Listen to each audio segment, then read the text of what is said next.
अच्छा, मार्केट के अंदर भयंकर तरीके की चीजें चल रही हैं जो ऊपर ऊपर से आपको नहीं दिख रही है।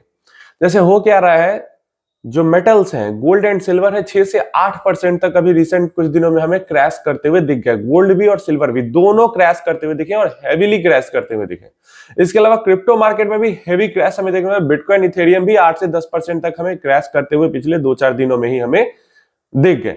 इसके अलावा अगर स्टॉक मार्केट की बात करते हैं, ग्लोबल, सिर्फ इंडियन के नहीं, ग्लोबल स्टॉक मार्केट की बात करें तो ऊपर ऊपर से हमें गिरावट नहीं दिखती है। कोई कोई इंडेक्स है यूरोप का जो आपको 2% या 1.5% तक गिरता हुआ दिखता है, नहीं तो ज्यादातर जो ग्लोबली इंडाइसेस जो हुआ है पिछले 1-2 दिनों में, मार्केट या तो ऊपर थी, काफी ज्यादा गिरी और वापस ऊपर आके रिकवर हुई, या फिर नीचे ही थी, काफी ज्यादा गिरी और ऊपर आके रिकवर हुई।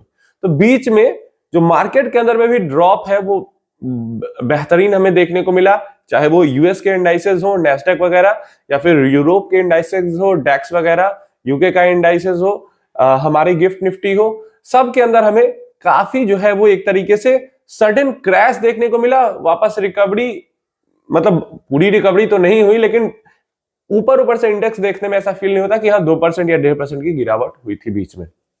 तो क्या हो गया है ऐसा, क्यों ऐसी चीजें हो रही हैं? सबसे पहले तो मैं नहीं था तो आपको अपडेट नहीं दे पाया। यूरोपियन यूनियन एंड इंडिया की डील हो गई। अच्छा, पूरा डील ये फाइनल कंप्लीट होने में तो अभी 1 साल और लगेगा, जब क्योंकि यूरोप में एक कंट्री तो है नहीं, बहुत सारी कंट्रीज है, तो सब जगह होने में 1 साल लगभग लग जाएगा। लेकिन ऊपर ऊपर से फाइनल डील जरूर हो चुकी है और बहुत अच्छी ये खबर थी। लेकिन हमारे मार्केट ने जितना इसको रिस्पेक्ट देना था इस न्यूज को, उतना रिस्पेक्ट दिया नहीं। 27 जैन को ही हो गई थी, जैसा कि हमें उम्मीद थी, शिखर सम्मेलन था तो उसी दिन हो गई। पहले से भी लग रहा था कि हो जाएगा। 20 साल बाद ये, मतलब सोच रहे हो 20 साल से ये डील कंप्लीट के लिए, मतलब बातचीत हो रहा है, रुक रहा है, हो रहा है, रुक रहा है, फिर जाके 20 साल बाद ये डील कंप्लीट हुआ। फिर भी हमारे मार्केट के अंदर में कुछ खुशी नहीं, जिस तरीके से का रिएक्शन दिखना चाहिए उस तरीके का कोई रिएक्शन नहीं दिख पाया, तो ये तो मुझे अच्छी चीज नहीं लगी। दूसरा, अभी के टाइम पे जो इस तरीके का मार्केट में रिएक्शन आ रहा है, इसके कई सारे जो कारण है वो यहाँ पे है। कुछ कारण अमेरिका से आ रहा है, जैसे अमेरिका के अंदर में फिर से शटडाउन को लेकर बातें हो रही है और हो सकता है सरकार शटडाउन के अंदर फिर से चली जाए।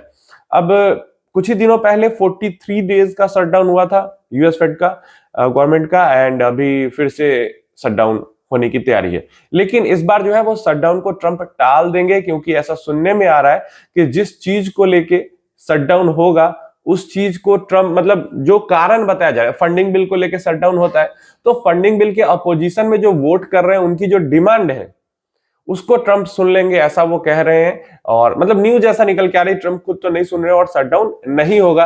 लेकिन यही अनसर्टेनिटी जो है, शटडाउन होगा, शटडाउन नहीं होगा, इसी चीज की अनसर्टेनिटी ने मार्केट को परेशान कर रखा है।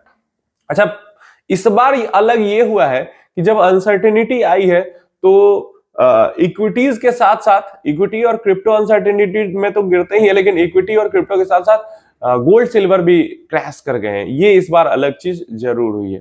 चलिए, दूसरा एक बड़ा मेजर न्यूज भी यूएस की तरफ से ही आ रहा है। जो इंटरेस्ट रेट है अमेरिका के अंदर में उसको अनचेंज्ड रखा गया है। नॉर्मल रेट था वही 3.5 से 3.25% के आसपास, वही रेट को रखा गया है। लेकिन ये बड़ी खबर नहीं, बड़ी खबर है कि आगे के लिए जेरोम पावेल साहब जो है, फेड के चीफ है, चेयरमैन है, उन्होंने कहा है कि ठीक है, हम पे प्रेशर बनाने के लिए मुझ पे क्रिमिनल इन्वेस्टिगेशन कराया जा रहा है, केस कर दिया गया, फंसाया जा रहा है मुझे, लेकिन मैं प्रेशर में आने वाला नहीं हूं। जो इकोनॉमी का डिमांड होगा, जो डेटा बताएगा, उसी के अकॉर्डिंग हम डिसीजन लेंगे। और आगे अभी ऐसा डेटा नहीं बता रहा कि आगे के भी रेट कट की कोई जरूरत है।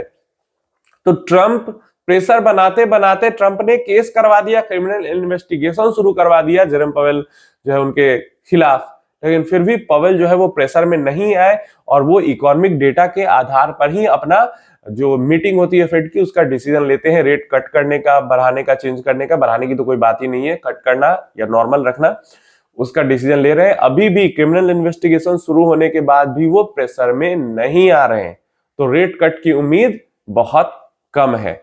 आगे चल के भी, आगे भी अभी रेट कट की उम्मीद बहुत ज्यादा कम है। इस चीज का असर हमें मार्केट्स के अंदर देखने को मिला है।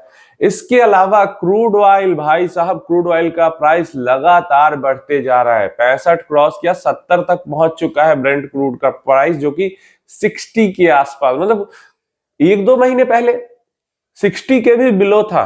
लाइक 58 59 पे ब्रेंट क्रूड घूम रहा था, क्रूड ऑयल का प्राइस 55 के पास 55 56 घूम रहा था, अभी ये लोग 65 70 पहुंचे पड़े हैं। तो क्रूड ऑयल के अंदर इतनी ज्यादा तेजी आ जाएगी तो भाई दुनिया के अंदर तो दिक्कत होगी। और क्रूड ऑयल तो सबसे बड़ा एक तरीके से मार्कर है अनसर्टेनिटी को दिखाने का। जैसे अनसर्टेनिटी आती है क्रूड ऑयल का प्राइस बहुत ज्यादा बढ़ जाता है। और यहाँ पे अब तो इंडिया डिस्काउंटेड क्रूड खरीद भी नहीं रहा, रूस से इंपोर्ट भी घट गया है क्रूड का। तो अब तो क्रूड इंडिया को वैसे भी महंगा खरीदना पड़ रहा है, और वैसे में क्रूड ऑयल का प्राइस और ज्यादा बढ़ा है। तो इंडिया स्पेसिफिक तो ये और बड़ी परेशानी है कि क्रूड ऑयल का दाम बढ़ेगा तो ज्यादा डॉलर भी खर्च करने पड़ेंगे, इंपोर्ट का बिल भी बढ़ेगा, रुपया और ज्यादा प्रेशर में आएगा। तो ये सब परेशानी हो जा रही है। वैसे क्रूड ऑयल का दाम घट जाएगा, जल्दी ही वापस नीचे आएगा।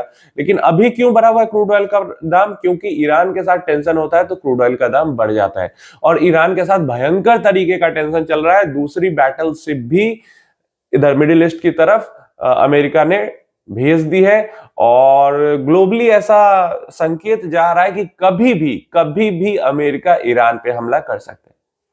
ईरान की कुछ ऑर्गेनाइजेशन को यूरोपियन यूनियन ने भी टेररिस्ट ऑर्गेनाइजेशन घोषित कर दिया है। ईरान ने कहा इसकी कोई जरूरत नहीं थी, लेकिन वही चीज है, यूरोप भी ईरान के बहुत ज्यादा खिलाफ हुआ बैठा है, इजराइल तो है ही, और अमेरिका का ऐसा लग रहा है अब अटैक करेगी तब अटैक करेगी, मतलब हो जाएगा। बातचीत, ट्रंप हमेशा कह रहे हैं कि हम बातचीत के लिए ईरान के साथ तैयार हैं, लेकिन जो एक्शंस ट्रंप ले रहे हैं उसे ये नहीं दिख रहा है कि वो बातचीत के लिए ईरान के साथ तैयार है। तो इस तरीके की भयंकर सी अनसर्टेनिटी ग्लोबल मार्केट में यहाँ पे तैयार होती हुई दिख रही है।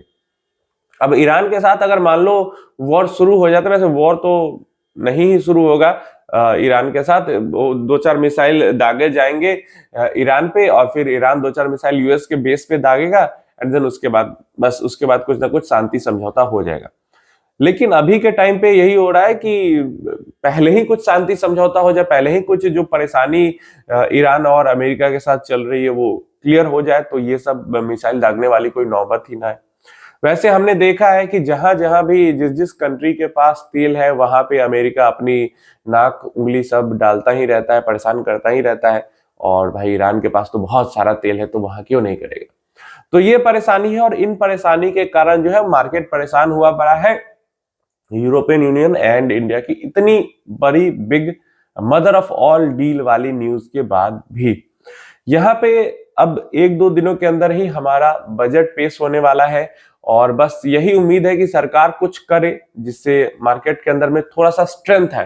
क्योंकि इतनी बड़ी डील होने के बाद भी मार्केट बहुत ज्यादा पॉजिटिव मोमेंटम नहीं पकड़ पाया, इसका मतलब मार्केट अभी भी ग्लोबल सेंटीमेंट को बहुत ज्यादा वहां पे रिस्पेक्ट दे रहा है, और इंडिया स्पेसिफिक सेंटीमेंट को कम, वैसे इंडिया स्पेसिफिक को भी नहीं दे रहा, पॉजिटिव खबर को, निगेटिव खबर को ज्यादा दे रहा है। अब देखते हैं सरकार बजट में कुछ करे वैसा, टैक्स वैक्स हटाए, टैक्स वैक्स घटाए, स्टॉक मार्केट के रिलेटेड टैक्स, वैसे तो टैक्स में रिलीफ मिला है, लेकिन स्टॉक मार्केट रिलेटेड टैक्स थोड़ा घटाए तो हो सकता है मार्केट के अंदर में कुछ रैली वाला सिनेरियो हमें बनता हुआ दिखे। Q3 की अर्निंग ने बहुत ज्यादा निराश किया ही है, जिस तरीके की उम्मीद थी बहुत बम्पर अर्निंग की, उस तरीके की बम्पर अर्निंग नहीं आई, नॉर्मल अर्निंग आई, उसने भी यहाँ पे थोड़ा सा जले पे नमक छिड़कने वाला काम किया है। अभी के लिए यही सब चीजें चल रही है। नेक्स्ट जैसे ही अपडेट आता है इन चीजों को लेकर मैं डेफिनेटली जल्दी से जल्दी आपको अपडेट दूंगा।